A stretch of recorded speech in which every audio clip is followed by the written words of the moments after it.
Hi hello welcome to నానక ప్రేమతో. This show sponsored by My Doctor Pain Relief Products and Vanilla Sparkle Weight Loss Center. Music sponsored by Madura Audio. And ఈరోజు మన నానక ప్రేమతో షోకి ఒక special guest రాబోతున్నారు అనమాట. ఈయనని ఒక మిమిక్రీ ఆర్టిస్ట్ అనాలా, లేకపోతే ఒక కమెడియన్ అనాలా, లేకపోతే ఒక డైరెక్టర్ అనాలా, ఇలా మల్టీ టాలెంటెడ్ ఉన్న the one and only great actor. Please welcome Shanti Kumar గారు.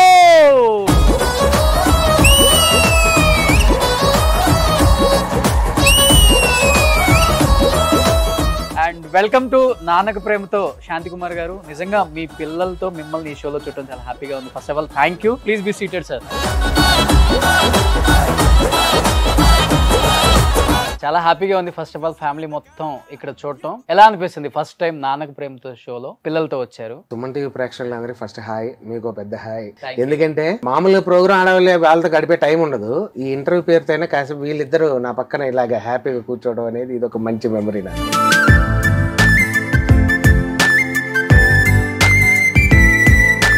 ఈ షో చాలా మందికి చాలా హ్యాపీనెస్ ఇస్తుంది. ప్రతి ఒక్కరు ఇదే చెప్తున్నారు, పిల్లలతో అట్లీస్ట్ మెమరీగా ఉండిపోతుంది మాకు లైఫ్ లాంగ్. ఎక్కడన్నా షూట్ లో ఉన్నా కానీ అలా ప్లే చేసుకొని చూడొచ్చు. గ్రేట్ నిజంగా. First of all thank you so much Shanti Kumar garu. Busy schedule లో ఉన్నా కానీ ఇక్కడికి వచ్చారు కాబట్టి. రావడానికి బాగా లేట్ అయిందా ఇక్కడికి? మామూలుగా రెడీ అయ్యి వచ్చేసాను. నువ్వు చెప్పురా, నాన్న ఎక్కడికి వెళ్ళినా కొంచెం లేట్గా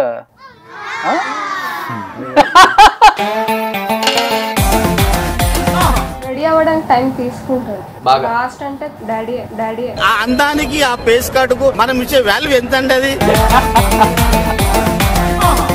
బేసికల్ గా శాంతి కుమార్ గారు, మీకు ఈ నలుపు మీకు ప్లస్ అయిందా మైనస్ అయిందా? అసలు ప్లస్ అయిందండి నాకు. యాక్చువల్ గా ఏంటంటే ఫస్ట్ చిన్నప్పుడు చామంచాయే ఈ మేకప్లు వేసి వేసి వేసి ఈ ఫేస్ వరకు బ్లాక్ అయిపోయింది బికాస్ ఆఫ్ లైట్స్.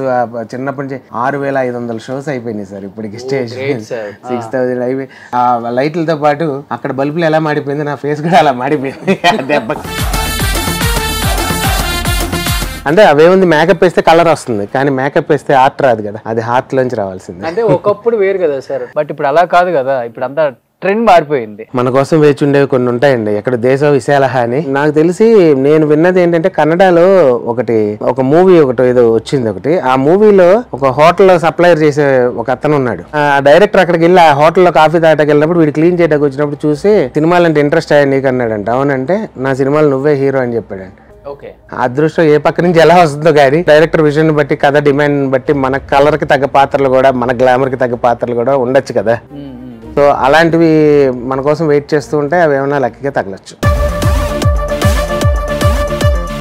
ఎలా హ్యాండిల్ చేశారు sir as a mimicry artist, as a comedian, as a director, ఇన్ని టాలెంట్సా? బేసిక్ గా నేను ఇప్పటికీ 6 డిప్లొమాస్ చేస్తున్నానండి నేను యాక్చువల్గా ఆర్ట్ పరంగా సంబంధించి. సో చిన్నప్పటి నుంచి మిమిక్రీ, యాక్టింగ్, స్క్రిప్ట్, అలాగే డప్పు, మ్యాజిక్, వెంట్రలాక్విజం, రైటింగ్, ఇంక ఇలా చాలా ఉన్నాయి. నేను చేసినవి ఏంటంటే యాక్టింగ్లో, మిమిక్రీలో, వోకల్ మ్యూజిక్లో, కూచిపూడిలో, ఆ తర్వాత ఇన్స్ట్రుమెంట్ ప్లేయింగ్.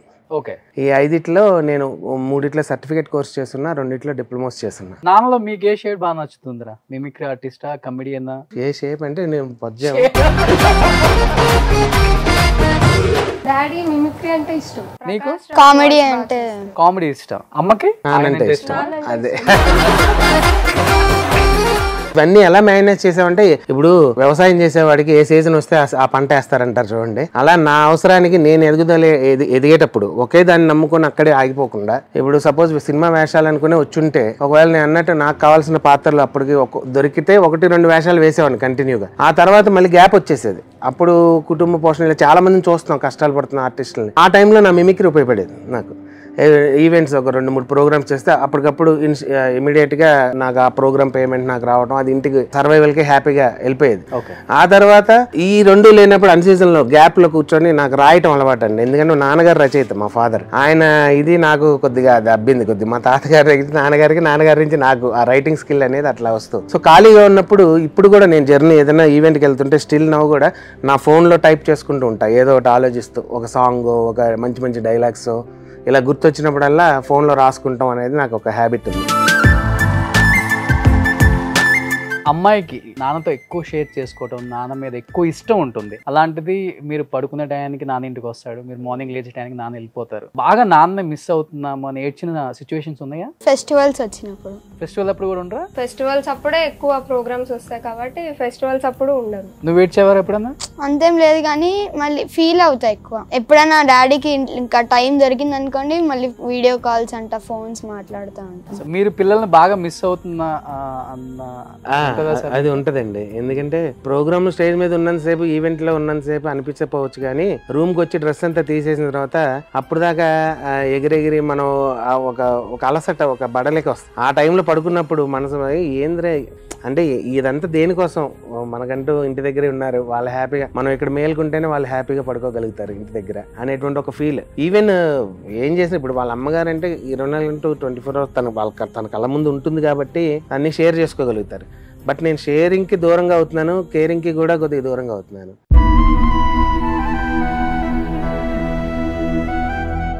తప్పదు, నా ప్రొఫెషన్ అట్లాంటిది. నేను అవి చేస్తే గానీ వీళ్ళు హ్యాపీగా ఉండలేరు, వీళ్ళ కోసమే. అది వీళ్ళకి అర్థమయ్యేటట్టుగా చెప్పమని మా మిస్సెస్ నేను ఇద్దరం కూర్చొని పర్సనల్ గా మాట్లాడుకున్న సందర్భాలు కూడా ఉన్నాయి. ఓకే, సో బాగా అండర్స్టాండింగ్ వైఫ్.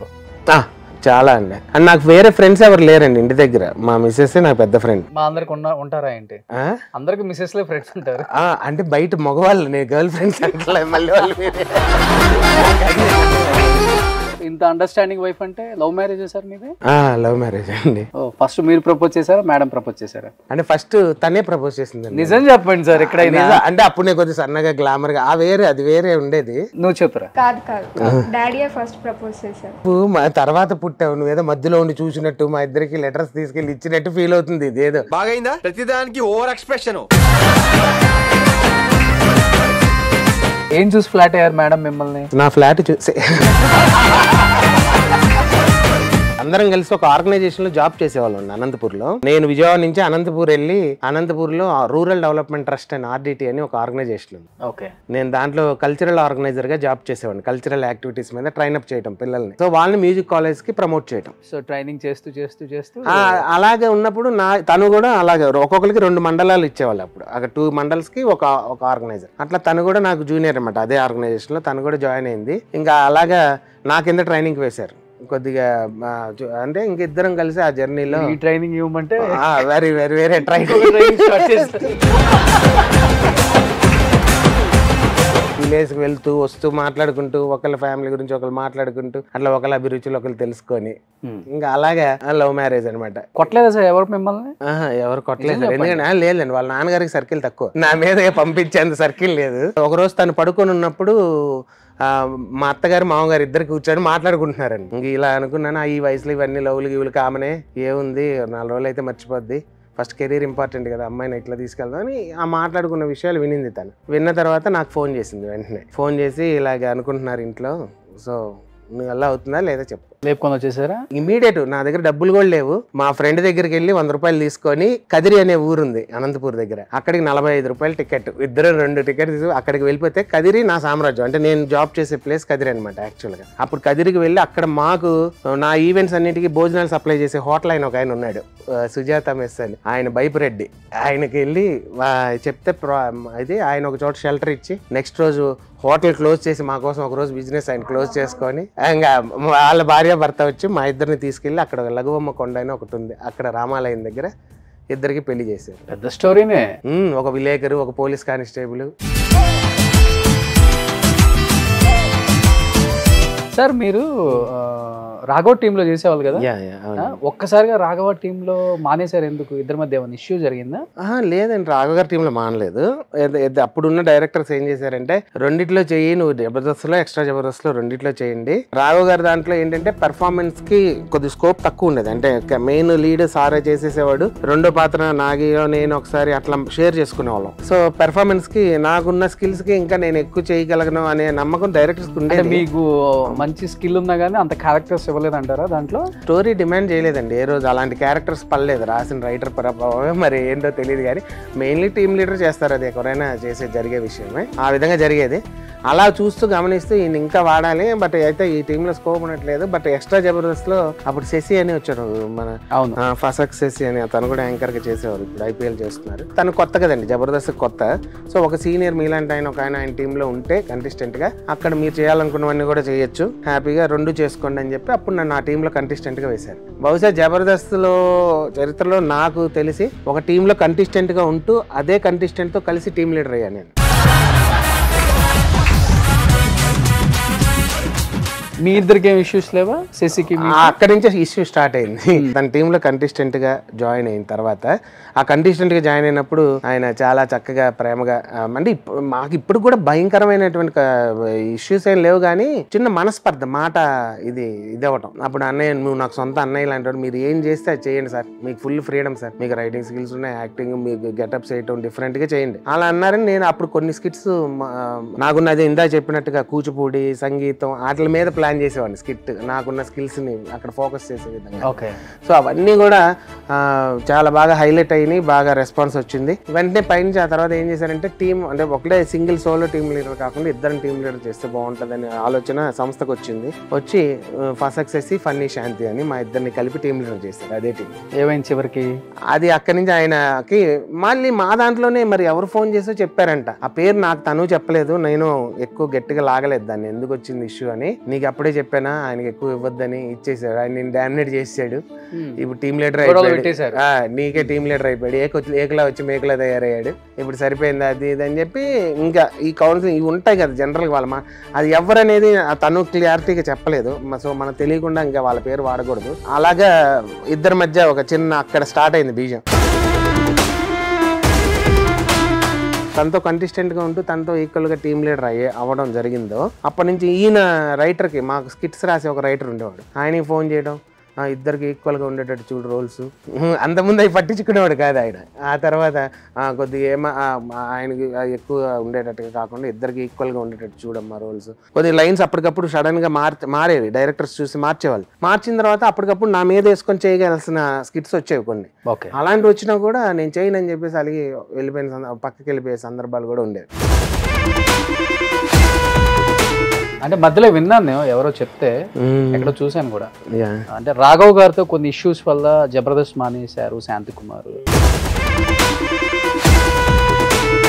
రాఘవ్ గారితో ఏ ఇష్యూ లేదండి. ఆ తర్వాత నాకు తిన్న దగ్గరే ఇద్దరికి ఈక్వల్ గా ఉన్నట్టే చేద్దాం సార్ నీ ఇష్టం అని చెప్పేసి ఆ విధంగానే వెళ్ళాం. వెళ్ళిన తర్వాత ఆటోమేటిక్ ఏమైతుంది అంటే ఇది పెప్ తగ్గింది మా టీంలో. ఆటోమేటిక్ గా చెప్తారు కదా పైనుంచి, ఇంకా కొద్దిగా తగ్గినప్పుడు జాగ్రత్త అని వార్నింగ్ చెప్పారు. కొద్దిగా అలర్ట్ కాల్ కూడా చేశారు, ఇంకొక 2-3 షెడ్యూల్ చూస్తాం, మీరు సరిగ్గా చేయకపోతే టీం డిస్ప్యూట్ చేస్తాం, ఇవన్నీ చెప్పారు. చెప్పిన తర్వాత కూడా ఆయన అంటే అక్కడ తను ఏంటంటే అదే కావాలి, ఇద్దరికి ఈక్వల్, నేనే ఇద్దరు చేయాలి అని ఒక పట్టుదలకు వెళ్ళారు. ఇంక ఇవన్నీ కూడా మెల్లమెల్లగా జబర్దస్త్ మానేశారు అనేసి మానలే, తను మానేశారు, ఆ టీం తీసేశారు. టీం తీసేసిన తర్వాత మళ్ళీ నన్ను రాఘవ్ గారు దాంట్లో వేశారు. తను కంటెస్టెంట్ గా చేయమంటే నేను కంటెస్టెంట్ గా చేయను, చేస్తే టీం లీడర్ గానే చేస్తాను అన్నట్టుగా ఆయన బయటకు వెళ్ళిపోయారు శశి. నాది ఎలా అయిపోయిందంటే మంచి టాలెంట్, దాన్ని ఏమంటారు, నా తప్పు లేకుండా టాలెంట్ ఉండి అన్నిసార్లు 3 సార్లు టీం లీడర్ అయ్యి మళ్ళీ వెనక్కి వచ్చిన ఒక అనుభవం నాకు. జబర్దస్త్ నిజంగా పట్టించుకుంటే ప్రతి ఫీల్డ్లో రాజకీయాలు ఉన్నాయి సార్, కానీ అవి నేను ఇంతవరకు వాటికి ఎప్పుడు తావివ్వలే. ఎందుకంటే అలా ఉండుంటే నేను అసలు జబర్దస్త్ వైపు మళ్ళీ ఇప్పుడు చేస్తున్నాను. ఈవెన్ సినిమా డైరెక్షన్ చేసి కూడా మళ్ళీ నేను వెళ్ళి రాఘవ్ గారి టీంలో చేస్తున్నాను. నాకేంటంటే వేదిక ఇంపార్టెంట్ అండి, అక్కడ ఉన్న వ్యక్తులు కాదు. Super great. ఎలా ఉంటారు నాన్న బేసికల్ గా? ఫ్రెండ్లీయా లేకపోతే సీరియసా? ఫ్రెండ్లీగానే ఉంటారా? మీ ఇద్దరులో అసలు ఎవరు ఎక్కువ మాట్లాడతారు? నాన్నది ఎవరికి వచ్చింది అసలుకి? ఇద్దరికే వచ్చింది అనుకోండి. అయితే ఎక్కువ వీడు ఏంటంటే నన్ను ఫాలో చేస్తుంటాడు, నన్ను అబ్జర్వ్ చేస్తుంటడం, నా అలా బిహేవ్ చేయడం, ఇలాంటి చేష్టలు కదా. అంటే నాకు తెలియకుండా సైడ్ నుంచి అనమాట. అప్పుడప్పుడు వాళ్ళ అమ్మ అంటూ ఉంటుంది, నువ్వు కనిపిస్తూ ఉంటావు వాడు ఏమైనా మాట్లాడినప్పుడు, ఎప్పుడైనా ఏది టీవీ చూస్తూ కూర్చునే విధానం కానీ, ఈ కాలు మీద కాలు వేసుకొని అట్లా కొన్ని ఉంటాయి. ఆ సిమ్టమ్స్ వీళ్ళు పోల్చుకుంటారు కదా ఇంట్లో లేడీస్. మనకైతే వాటి టాలెంట్ కూడా మాట్లాడే మాట్లాడే విధానం, కొన్ని సాంగ్స్ కానీ డాన్స్ కానీ, వీడి ఫ్యూచర్ లో వీడి మంచి ఆర్టిస్ట్ అవ్వాలనేది వాడికి ఒక మంచి ఎయిమ్ అనమాట. మీ నెంబర్ ఏదైనా మంచి ఒక చిన్న స్టోరీ నాకు ఏదైనా లైన్ వచ్చిందంటే వీడితో డిస్కస్ చేస్తాను నేను ఫస్ట్. ఓకే, అంటే కొద్దిగా ఈ జనరేషన్ తగ్గట్టుగా వాడు అమాయకంగా అడిగినవే నాకు ఒక్కోసారి అవును కదా ఇది కరెక్ట్ పాయింట్ అడిగాడు వీడు భలే లాగాడు అన్నట్టుగా అనిపిస్తుంది నాకు. సో అట్లా 1-2 సందర్భాలు వీడితో జరిగిన తర్వాత ఆ తర్వాత సెంటిమెంట్ గా మారింది. అది ఏది రాసినా ఫస్ట్ వీడికి చెప్పడం అనేది నా సెంటిమెంట్.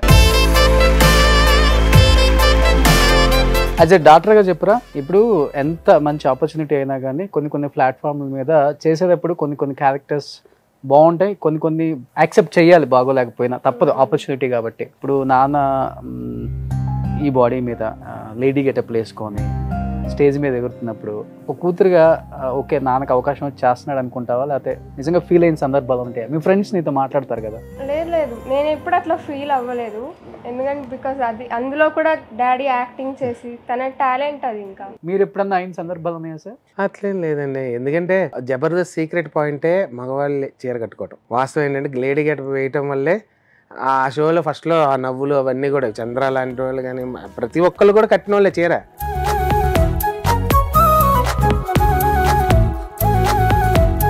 నా ఒక్కడికే చీర కట్టిస్తే నేను బాధపడాలి. సో అందరితో పాటు నేను ఆ పాత్ర డిమాండ్ చేసి అందులో ఒక భార్య, భయంకరమైన భార్య, తాటకిలాగా ఉండాలి, సో రాఘు గారిని భయపెట్టాలి, అలాంటి పాత్ర కావాలన్నప్పుడు ఫస్ట్ నా వంకే చూస్తారు. ఇంక నేను ఫస్ట్ కానివ్వండి నేను చీర అని. అలా రామారావు గారు లాంటి వాళ్ళే బృహన్నల పాత్ర వేశారు నర్తనశాలలో. సో కాబట్టి క్యారెక్టర్ అక్కడ డిమాండ్ చేసినప్పుడు మనం తప్పదండి, అది ఏ క్యారెక్టర్ అయినా మనం చేయాల్సింది. జబర్దస్త్ లో మీకు బాగా నచ్చిన కమెడియన్ ఎవరు? మా డాడీ. మీ డాడీ కాకుండా మీ డాడీ చూడు ఎలా చూసాడు. ఈ విషయం నాకు ఇంతవరకు ఎప్పుడు అంటే నువ్వు అంటే నాతో చెప్పే సందర్భం రాలేదేమో, నాకే అర్థం కాలేదు. నేను నచ్చాను వీడికి ఎవరు ఇంతనే కానీ తర్వాత ఎవరు? రాఘవ. నీకురా? నాకు హైపర్ అది కామెడీ టైమింగ్ ఇష్టం. ఓకే, తను కరెక్ట్గా చెప్పింది. అయితే నాన్నతో ఎక్కువ టైం స్పెండ్ చేయరు కదా మీరు? నాన్నతో ఈ విషయం చెప్పాలి, చెప్పలేదు అనుకునేది ఏదన్నా ఈ షో ద్వారా చెప్పాలంటే ఏమని చెప్తారు మీ ఇద్దరు? ఏం లేదు, ఇంకా టైం స్పెండ్ చేయండి మాతో అని చెప్తాం అంతే. అంతేనా? నువ్వు కూడా అంతేనా? డాన్స్ బాగా చేస్తారా సార్ మీరు? అంటే చిన్నప్పుడు అదే నేర్చుకున్నాం కదండి, బాడీలో ఉంటుంది అది. ఒకసారి ప్లే చేయి ఈ సాంగ్, గురేస్తారు.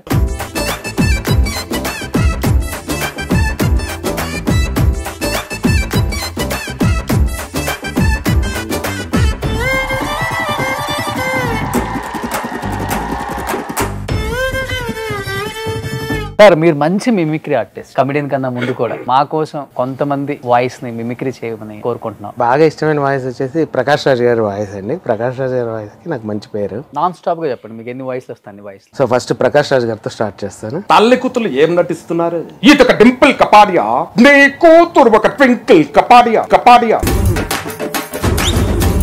రాత్రి కొడుకొచ్చి రూమ్ లో డాన్సింగ్, ఉదయం తండ్రి నాతో ఫైటింగ్, ఎగ్జామ్ కని చెప్పి వాడితో జంపింగ్, సంధి చివరి వాడు ఆటోలో వెయిటింగ్, అక్కడికి ఫస్ట్ హాఫ్ సెకండ్ హాఫ్ కదా మామూలే.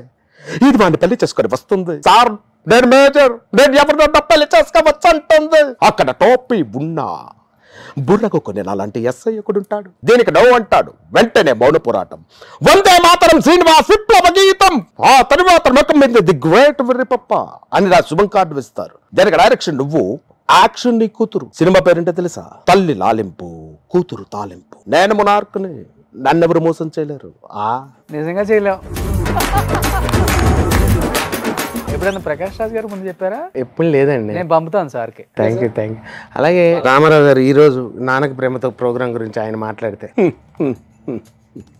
నా తెలుగింటి ఆడపడుచులకు, అన్నదమ్ములకు, సుమన్ టీవీ ప్రేక్షకులకు మా హృదయపూర్వక శుభాభివందనం. ఈ రోజు నాన్నకు ప్రేమతో అనే ఈ కార్యక్రమంలో మా పిల్లలతో నన్ను ఇక్కడికి పిలిపించటం, ఒకసారి వారితో సమయం కేటాయించేలా చెయ్యటం, వారి మనసులోని భావాలు మాకు తెలియజేయటం చాలా ఆనందదాయకంగా ఉంది. ప్రత్యేకించి సుమన్ టీవీ వారికి, మా ముందున్న మా సోదరుడు రోషన్ గారికి ప్రత్యేక ధన్యవాదాలు తెలియజేస్తూ సెలవు తీసుకుంటున్నాం బ్రదర్. బాలయ్య బాబు? బాలయ్య గారు కూడా బాగా. ఈ ఊర్లో మొట్టమొదటి కత్తి పట్టింది మా తాత, మొట్టమొదటి బాంబు చుట్టింది మా తాత. ఏ మా దగ్గర లేవా కత్తులు బాబులు? వాటితో నువ్వేంట్రా నన్ను పీకేది? నీ దగ్గర ఉండే ఆయుధాల కంటే నా ఆత్మవిశ్వాసం బలమైంది. చావుకు నేను ఎప్పుడు భయపడ్ను, ఆ చావే నన్ను చూసి భయపడుతుంది. అమ్మ తోడు అడ్డంగా నరికేస్తా, ఇదే డైలాగ్ జూనియర్ ఎన్టీఆర్ గారు ఆది సినిమాలో అప్పుడు కొద్దిగా బబ్లీగా నూనెకు మీసాలు వస్తూ అప్పుడే కొద్దిగా ఈ ఊళ్ళో మొట్టమొదటి కత్తి పట్టింది మా తాత, మొట్టమొదటి బాంబు చుట్టింది మా తాత. ఏ మా దగ్గర లేవా కత్తులు బాంబులు? వాటితో నువ్వేంట్రా నన్ను పీకేది? నీ దగ్గర ఉండే ఆయుధాల కంటే నా ఆత్మవిశ్వాసం బలమైంది. చావుకు నేను ఎప్పుడు భయపడినా ఆ చావే నన్ను చూసి భయపడుతుంది. అమ్మ తోడనా అడ్డంగా నరికేస్తా. ప్రభాస్ గారు బాహుబలి డైలాగ్ ని ఇదే డైలాగ్ ని సునీల్ గారు చెప్తే ఎలా ఉంటది అని సునీల్ గారి ముందే నేను యాక్చువల్గా చేయడం జరిగిందండి. సో ప్రభాస్ గారు, ప్రేమగా చూడాల్సిన మా అమ్మ కళ్ళు నా ఇంకా దీనంగా చూస్తున్నాయి. నేను ఎప్పుడు చూని కళ్ళు నన్ను దేవుళ్ళ చూస్తున్నాయి. ఎవరో తెలియని కళ్ళల్లో కన్నీరు వస్తుంటే నా కళ్ళల్లో నెత్తుడర్లు పారుతున్నాయి. నేనెవరు? ఇంత పవర్ఫుల్ గా ఆయన వాయిస్ ఇదే సునీల్ గారికి బాహుబలి గెటప్ వేసి పంపించి మీరు చెప్పండి ఈ డైలాగ్ అంటే సునీల్ గారు ఎలా చెప్తారు? ఒరే కట్టప్ప, నిన్ను చూస్తుంటే నాకు చాలా ముద్దు వచ్చేస్తున్నావురా. ప్రేమగా చూడాల్సిన మా అమ్మ కళ్ళకి నాకు కనుక దీనంగా చూస్తున్నాయిరా. నేను ఎప్పుడు చూని కళ్ళు నన్ను దేవుళ్ళ చూస్తున్నాయా. ఆ కళ్ళల్లో కన్నీళ్ళు వస్తుంటే నా కళ్ళల్లో బ్లడ్ వస్తుంది ఏంట్రా. రే కట్టప్ప, డోంట్ బి ఏ సాక గుండె ఎడగొక్కేడగండి ఉన్నగా గీకేట్రా. అలాగే ఈ బొమ్మరిల్లు క్లైమాక్స్ సన్నివేశం ఉంది కదండి, సిద్ధార్థ్ గారి వాయిస్, ప్రకాష్ రాజ్ గారు ఇద్దరు లాస్ట్ క్లైమాక్స్ డైలాగ్ ఒక అండర్వేర్ కంపెనీ వాళ్ళు వాళ్ళ ప్రచారానికి వాడుకుంటే ఆ సీన్ ని ఎలా ఉంటుంది. సో ముందుగా ప్రకాష్ రాజ్ గారు, ఎర సిద్ధు, ఏం తక్కువ చేశాను నీకు ఇంట్లో? నేనేదో తప్పు చేశాను అదంటుంది. నువ్వేం వెళ్ళిపోతున్నావు? చెప్పురా, ఏం తక్కువ చేశాను నీకు ఇంట్లో? మొత్తం మీరే చేశారు నాన్న, మొత్తం అంతా మీరే చేశారు. ఏం చేశాను రా? ఇంట్లో చిన్నప్పటి నుంచి ఏముందో ఇప్పుడు నాకు అది లేదు నాన్న. ఏంట్రా అది? కడ్రాయరు నాన్న, కడ్రాయరు నాన్న. ఏరా, ఎప్పుడు నీకు నచ్చిన కలర్ కదా మార్కెట్ నుంచి తీసుకొస్తాను. ఆ కలర్ ఇడికి నచ్చుతుందా లేదా అని 100 సార్లు ఆలోచిస్తారు నాన్న. కానీ సైజ్ ఇడికి సరిపోతుందా లేదా అని ఎప్పుడైనా ఆలోచించారా? ఎప్పుడు చిన్నప్పటి నుంచి తెచ్చిన సైజు ఇప్పటికి తెస్తే ఎక్కడ వేసుకోమంటారు నాన్న? అది వేసుకోలేక లాక్కోలేక నాకేమనిపిస్తుందో తెలుసా? మంచి సెంటర్లోకి వెళ్ళి నిలబడి నాకు డ్రాయర్ వద్దు అని చించేయాలనిపిస్తుంది నాన్న, చించాలనిపిస్తుంది. అరే సిద్ధు, నాకు తెలీదురా, నువ్వు ఫీల్ అవుతున్నావు, నాకు తెలీదు. చెప్తున్నారు కానీ ఇంకా నా చెడ్డి మీ చేతిలోనే ఉంది నాన్న. సో ఇలాగా చిరంజీవి గారు, నేను యాక్చువల్గా 2 రకాలుగా ఇమిటేట్ చేస్తాను. చిరంజీవి గారు మామూలుగా ఆయన నవ్వుతూ మాట్లాడితే చిన్న రోలే అవుతూ ఉంటుంది వాయిస్ లో. ఏమో మీరు ఫీజులు కడుతున్నారు కాబట్టి, నేను జీతం తీసుకుంటున్నాను కాబట్టి వారానికి 3 రోజులు ఛందస్ చెప్పుకొని మీ రోజు ఎంజాయ్ చేద్దాం. దీనికి ఒక వెరైటీ కటింగ్ ఇస్తాను. ఇది మామూలు చిరంజీవి గారు, కానీ తాగినప్పుడు ఒక డిఫరెంట్ వేరియేషన్ కామెడీ ఉంటుంది ఆయన ప్యాటర్న్ లో. సో డాడీ లాంటి సినిమాలో ఆయన ఎంత ముద్దస్తున్నాయి నా జామ్ జడక అయినా నీకేంట్రా రాజ్, నువ్వు బ్రాకెట్ వేస్తే అయినా పడిపోవాల్సింది అంతే. అయ్య బాబోయ్ ఎంత ముద్దస్తున్నావు నా అచ్చి బుచ్చి ముంజి కాయ్. అయ్యే భారతదేశంలో స్త్రీ అన్న తర్వాత నిండుగా చీర కట్టుకుంటేనే అందం. ఏడమ్మా ఏడ అలా చూస్తున్నావు ఏడి? ఓసారి 2 చేతులు అయితే అలా నమస్కారం పెడిచావనుకో మనం ఇక్కడి నుంచి వెళ్ళిపోవచ్చు. ఏడి శాంతికుమార్ గారు, ఛాన్స్ వస్తే మీ నాన్నకి ఏం చెప్పాలనుకుంటున్నారు? అంటే నాన్నగారు యాక్చువల్గా లేరు. మా నాన్నగారికి ఏం చెప్పాలనుకుంటున్నా అంటే ఆయన ఎలా అనుకుంటున్నాడో అలా అయితే మాత్రం డెఫినెట్ నేను ఆల్మోస్ట్ రీచ్ అయ్యాను కొంతవరకు. నేను అనుకున్న ఇంకొద్దిగా ఉన్నాయి నా కొన్ని ప్లాన్స్, ఫ్యూచర్ ప్లాన్స్. సో అవన్నీ కూడా తప్పకుండా రీచ్ అవుతాను. తప్పకుండా ఆయన ఎక్కడున్నా కూడా ఆయన ఆత్మ శాంతించే విధంగా నేను, అంటే ఎందుకు ఇలా చెప్పాల్సి వస్తుందంటే నాన్నగారు బతుకున్నప్పుడు ఆయన్ని నన్ను ఎంత గారాభంగా ఒకే కొడుకుని నేను నాన్నకి యాక్చువల్గా చాలా నా మీద హోప్స్, నా మీద పిచ్చి ప్రేమ ఆయనకి. అంటే ఈవెన్ మీరు నమ్మరు, అనంతపూర్లో జాబ్ చేసేవాను కదా, ఆ టైంలో కూడా చీకట్లో నడిచేప్పుడు జాగ్రత్త నాన్న, టార్చ్ లైట్ పట్టుకో, రోడ్డు దాటేటప్పుడు అటు ఇటు చూసి దాటు అంటే ఆ ఏజ్లో కూడా నన్ను చిన్నపిల్లవాళ్ళ చూసేటువంటి ఇది. నేను ఆ టైంలో కొన్ని ప్రాబ్లమ్స్ వల్ల నాన్నకి డిస్టర్బ్ చేశాను. ఒక రకంగా చెప్పాలంటే ఆయన నా మీద పెట్టుకున్న హోప్స్ని ఒక మధ్యలో ఆయన డిసప్పాయింట్ చేసి ఆయన నా మీద దిగులు పెట్టుకొని ఒక రకంగా చనిపోయేటప్పుడు కూడా అదే ఆయన ఫీల్ అంటే నేను ఉన్నంతసేపు ఆయనకి ఒక రకమైన మనశ్శాంతి లేదండి. ఒక రకంగా నా వల్ల చాలా ఆయన సఫర్ అయ్యారు. అది నాకు నేను రియలైజ్ అయ్యే టైంకి ఆయన లేడు. సో కాబట్టి ఆయన మనశ్శాంతి లేదు కానీ కనీసం ఆత్మశాంతి అయినా నేను ఇవ్వాలి.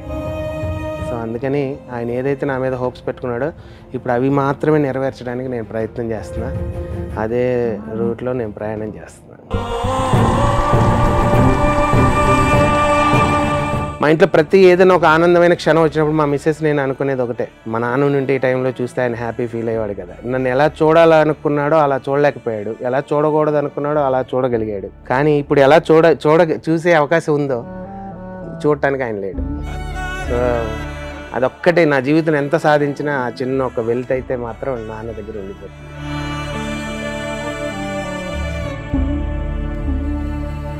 ఎంత పిచ్చి ప్రేమ అంటే ఆయన రేపు చనిపోతాడానికి వాళ్ళ నైట్ నాతో మిమిక్రీ చేయించుకున్నారు. ఆయన ఎన్టీఆర్ ఫ్యాన్స్ నాన్నగారు. అది ఒకటి చెప్పరా నాకు ఒకసారి వింటానని చెప్పి నాతో. అది అయిపోయిన తర్వాత నేను నిజంగా చెప్తున్నాను రా, నువ్వు ఇదొక్కటి హ్యాబిట్. అప్పుడు నేను అంటే వాస్తవానికి అంటే డ్రింకర్ అండి నేను బాగా. అప్పట్లో ఆ డ్రింక్ ఒకటి మానేస్తే నేను చచ్చి నీ కడుపును పుడతాను అన్నారు. నిజంగా ఆ ప్రేమ ఎంత పవర్ఫుల్లో నాకు అర్థం కాలేదు. కానీ నాన్న చనిపోయిన తర్వాత సంవత్సరకం చేస్తాను చూడండి, 1 year తర్వాత కరెక్ట్గా అదే డేట్కి వీడు పుట్టాడు. సో నాన్న పుట్టాడు మళ్ళీ అయితే. నాన్న ఖచ్చితంగా పుట్టాడు. ఆయనకే వాళ్ళు నేను ఇప్పుడు చెప్తున్నాను చూడండి మీకు, ఏది ఒక సెంటిమెంట్గా మారింది నాకని. ఏ స్టోరీ రాసినా ఫస్ట్ ఆయనకి వీడికి చెప్తాను నేనని, మా నాన్నతో చెప్తున్నట్టు ఫీల్ అవుతాను నేను.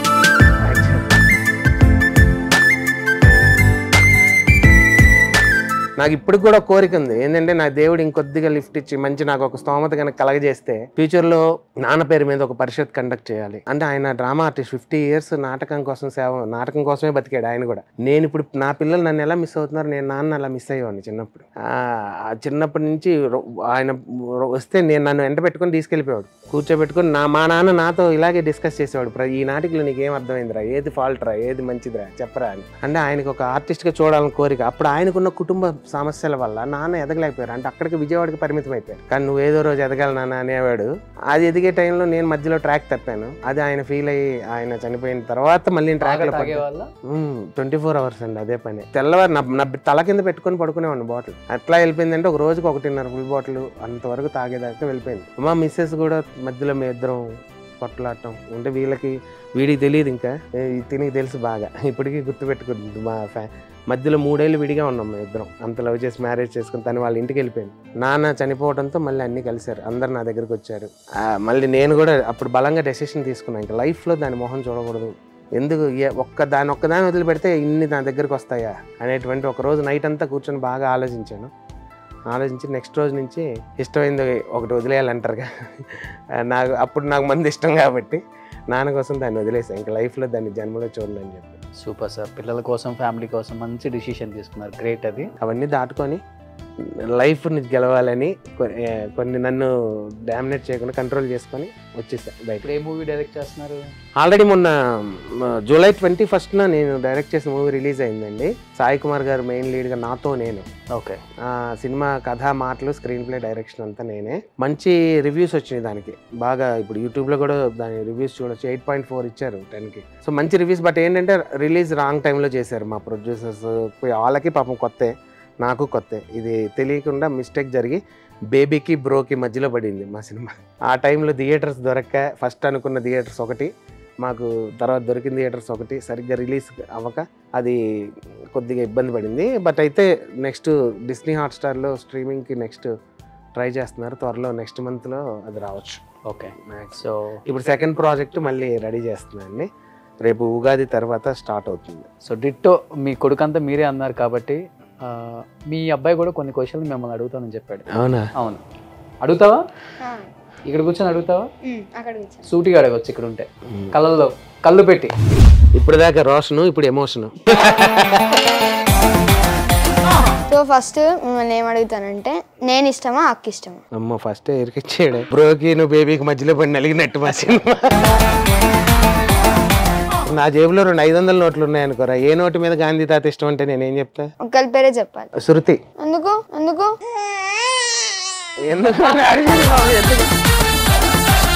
మీది అమ్మది లవ్ మ్యారేజ్ కదప్ప. సో అమ్మది ఏ క్వాలిటీ మీకు నచ్చింది? అర్థం చేసుకునే క్వాలిటీ బాగా, దానికి తగ్గట్టుగా నాకు సపోర్ట్ చేస్తుంది కాబట్టి నాకు మంచి సెలక్షన్ అనిపించింది. ఇంకోటి అడుగుతా, మీరు మాతో ఎక్కువ ఉన్నప్పుడు ఎంజాయ్ చేస్తారా, లేకపోతే ఈవెంట్స్ కి, ప్రోగ్రామ్స్ కి, షూట్స్ లో ఉన్నప్పుడు ఎక్కువ ఎంజాయ్ చేస్తారా? అంటే బయటే యాక్చువల్ అంటే ఊరినండి దాని మీద పక్కన కనిపి టైం వచ్చేస్తా. బయటే, కానీ ఆల్మోస్ట్ ఉన్న టైంలో వాళ్ళతోనే స్పెండ్ చేస్తాను. నెక్స్ట్ మీరు ఎట్లాగో మాతోనే స్పెండ్ చేస్తారు కాబట్టి ఏదైనా ఒక మంచి మూమెంట్ మాతో స్పెండ్ చేసిన ఒక మూమెంట్ చెప్పండి. మంచి మూమెంట్ అంటే కరోనా మూమెంట్ అండి, వెళ్తానే స్పెండ్ చేసింది. ఆ 14 రోజులు మేము ఎంజాయ్ చేసినట్టు మా లైఫ్ లో ఎప్పుడు ఎంజాయ్ చేయలేదు. వాళ్ళేంటో నాకు ఇంకా బాగా క్లారిటీగా దగ్గర నుంచి అర్థమైంది. నేనేంటో వాళ్ళకి అర్థమైంది. ఒకరికొకరు ఒక ఫ్యూచర్ ఇట్లా ఉండాలి, మనం ఇట్లా బతుకు ఇలా చేయాలి అలా చేయాలని. ఏవో ఒక ఆటలు పాటలు మామూలుగా లేదు. లూడో ఆడుకోవటం కానీ కార్డ్స్ ఆడుకోవటం మామూలుగా లోపల. నువ్వు ఏదో క్వశ్చన్ అడుగుతానన్నా, నేను ఒక అమ్మాయిని లవ్ చేసాను డాడీ, యాక్సెప్ట్ చేస్తావా లేదా? నా ముఖానికి ఎవరు పడరప్ప. అరే మనం అట్లాగే అనుకుంటాం, నాకు మీ అమ్మ పడలా నా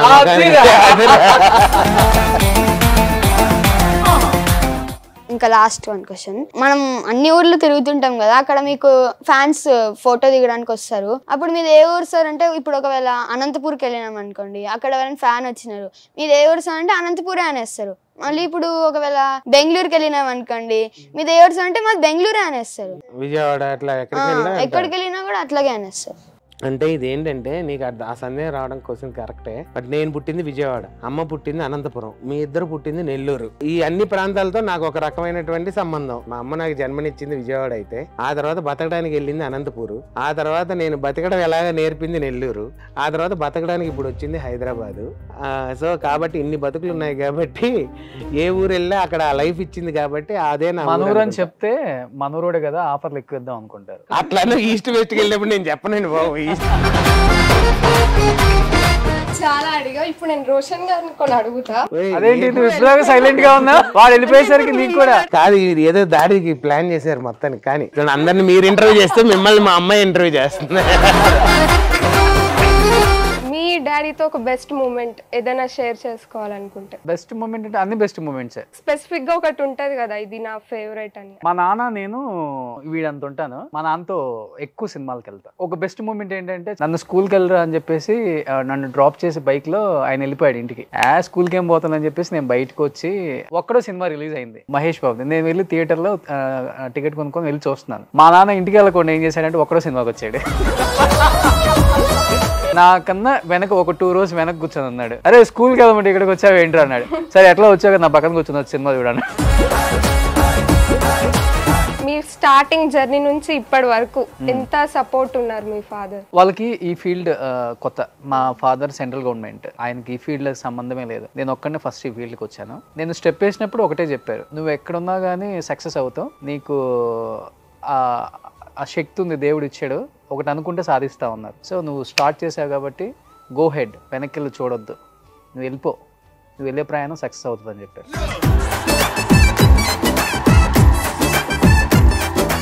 మూడోది ముచ్చటగాని, నాన్నకు ప్రేమతో, మీ నాన్నకు ప్రేమతో ఏంటి ఒక చెప్పాలనుకుంటే? నాకు మా నాన్నతో చాలా ఎక్కువ బాండింగ్. ఎందుకంటే మా డాడీ చాలా కష్టపడి సక్సెస్ అయ్యారు లైఫ్లో. ఆయన అప్పుడప్పుడు మాకు ఇంత ఏజ్ ఉన్నప్పుడు చెప్తూ ఉంటారు, మేము ఇలా కష్టపడ్డాను అలా కష్టపడ్డానని. బట్ మా నాన్న ఒక పొజిషన్కి వచ్చిన తర్వాత కూడా నేను ఎక్కడి నుంచి వచ్చాను అన్న రూట్స్ మా నాన్నకి బాగా గుర్తున్నాయి. అది నేర్చుకున్నాను మా నాన్న దగ్గర నుంచి బాగా. మా నాన్నకు కూడా అదే చెప్తాను ఎక్కువ, నేను నిన్నే ఫాలో అవుతాను నా లైఫ్లో. ఏది అచీవ్ అయినా కానీ హెడ్ వెయిట్ అనేది రాకూడదు, అది తెచ్చుకోకుండా లైఫ్లో సక్సెస్ అయితే మనిషి ఇంకా హైట్స్కి వెళ్తూనే ఉంటాం. పెరిగితే బాడీ వెయిట్ పెరగచ్చు కానీ హెడ్ వెయిట్ పెరగకూడదు. Sir thank you sir, thank you so much. Nanna Prematho షోకి అడగగానే పిల్లలకి కొంచెం స్కూల్స్ కాలేజెస్ బిజీగా ఉన్నా కానీ వచ్చారు కాబట్టి thank you so much once again and thank you. వెళ్ళబోయే ముందు చేస్తా, నా జీన్సే చిరిగిన అదే ఒక ఫ్యాషన్, షూలేస్ ఊడిన అదే ఒక ఫ్యాషన్, ఇవన్నీ లేకపోతే ఒకటే ఎమోషన్. అరే ఉన్న ఒక్క జిందగీ అర్థమైతే లేదని దారి తప్పి రోడ్డు మీద ఫ్యాషన్ అంటున్నది. అన్నది చిన్న పెద్ద తేడా లేదు, రంగు రంగు బట్టలేవు చూసుకో, నా ముందు వెనుక ఆస్తి లేదు పాస్తి లేదు దోస్తి, చిన్నప్పటి నుంచి ఆస్తిలాగా నిండుకొని నిన్నగాక మొన్ననే పటాయించిన పోరిని, అది నన్ను అనుకుంది అంబానీ కొడుకని, బండికేమో బ్రేక్ ఫెయిల్ గుద్దుకున్న గోడని, అది నన్ను తిట్టింది అమ్మని అక్కని. ఫ్యాషన్ ఇవన్నీ ఒక్క ఫ్యాషన్, కానీ మాకు మాత్రం నా నాన్న ఫ్యాషన్.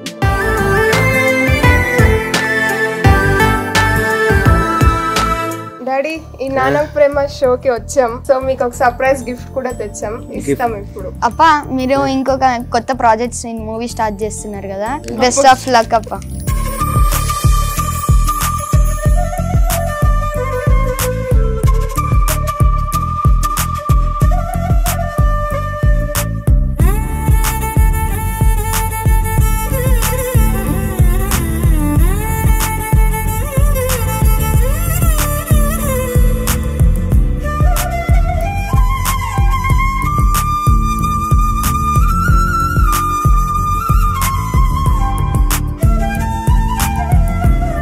థ్యాంక్ యూ నాన్న, thanks for your wonderful gift. ఈ పెన్ ఒక సెంటిమెంట్ గా నా దగ్గరికి ఎప్పటికీ ఉంచుకుంటాను. ఇది డెఫినెట్ గా ఇది నాకు మంచి గిఫ్ట్. సూపర్. ఎనీహౌ మీరు తీసే సినిమాలు కూడా సూపర్ డూపర్ హిట్ అవ్వాలి అండ్ అప్కమింగ్ ప్రాజెక్ట్స్ కూడా చాలానే ఇంకా ఉన్నాయి కాబట్టి మంచి డైరెక్టర్ గా సక్సెస్ అవ్వాలని మనస్ఫూర్తిగా కోరుకుంటున్నాను ఈ షో ద్వారా సార్.